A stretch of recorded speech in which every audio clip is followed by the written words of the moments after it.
नमस्कार, ESPN 9 news आप देख रहे हैं। आपके साथ मैं हूं अक्षय अग्रवाल।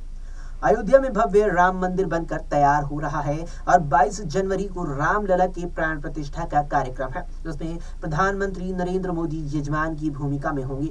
500 सालों के बाद रामलला विराजमान होंगे, जिसे लेकर तैयारियां जोर शोर से चल रही है। राम मंदिर आंदोलन का मुख्य चेहरा रही उमा भारती ने कहा है कि राम जन्मभूमि आंदोलन 500 सालों का संघर्ष है और किसी भी एक व्यक्ति को इसकी सफलता का पूर्ण श्रेय नहीं दिया जा सकता।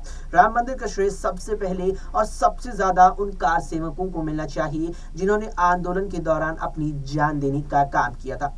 उमा भारती ने कहा कि अगर अयोध्या में बाबरी मस्जिद ढांचा न गिराया गया होता तो कोई भी सर्वे संभव नहीं था। ढांचा गिरने के बाद सर्वे हुआ और सुप्रीम कोर्ट ने उसके नतीजों को स्वीकार किया, जिसके बाद ही राम मंदिर बनने का मार्ग निकला है।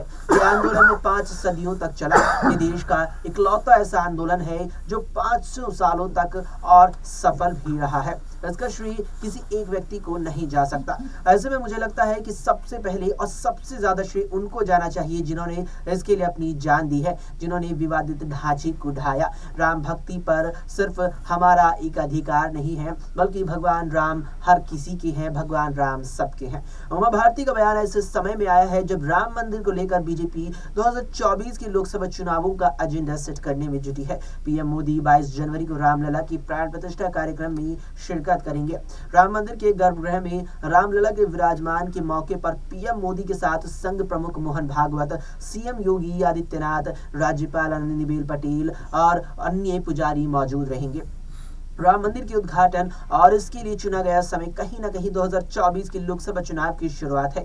आगामी चुनाव नरेंद्र मोदी की ऐतिहासिक तीसरे कार्यकाल के लिए की जा रही कोशिशों का प्रतीक है, जो ऐतिहासिक क्षण हो सकता है। ऐसे में राम मंदिर को लेकर उमा भारती के एक के बाद एक आ रहे बयान के सियासी मायने निकाले जा रहे हैं। बीजेपी के दिग्गज नेता और पूर्व केंद्रीय मंत्री उमा भारती जो 90 के दशक में राम जन्मभूमि आंदोलन में अपनी सक्रियता की वजह से देश के राजनीतिक पटल पर उभरी थी। देश में जिन दिनों राम मंदिर आंदोलन अपनी उभार पर था, तो उमा भारती के ऑडियो टेप शहर के चौराहों से लेकर गांव की गलियों तक गूंजा करते थे। उन टेप में जिस तरह के संबोधन थे, उसने युवा हिंदू वर्ग को बड़ी संख्या में इस आंदोलन से जोड़ा था। ये वही दौर था जब बीजेपी के नेता लाल कृष्ण आडवाणी हर साल अपनी रथ यात्राओं के माध्यम से देश के अलग अलग राज्यों की यात्राएं करते थे और राम मंदिर निर्माण के लिए हिंदुओं को संगठित करने का काम करते थे।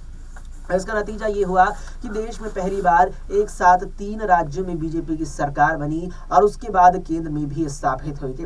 अयोध्या में जब राम मंदिर बनकर तैयार हो रहा था और भगवान श्री राम अपने घर में विराजमान होने जा रहे थे, तो उमा भारती राम मंदिर आंदोलन की याद को ताजा कर रही है। उमा भारती ने अब एक के बाद एक बयान देकर राम मंदिर आंदोलन को बन रहे राम मंदिर के लिए किए संघर्ष का भी उल्लेख किया है। उमा भारती ने एक अंग्रेजी अखबार को दिए इंटरव्यू में कहा है कि रामलला की प्राण प्रतिष्ठा में शामिल होने का निमंत्रण श्री राम मंदिर तीर्थ क्षेत्र न्यास का निर्णय है।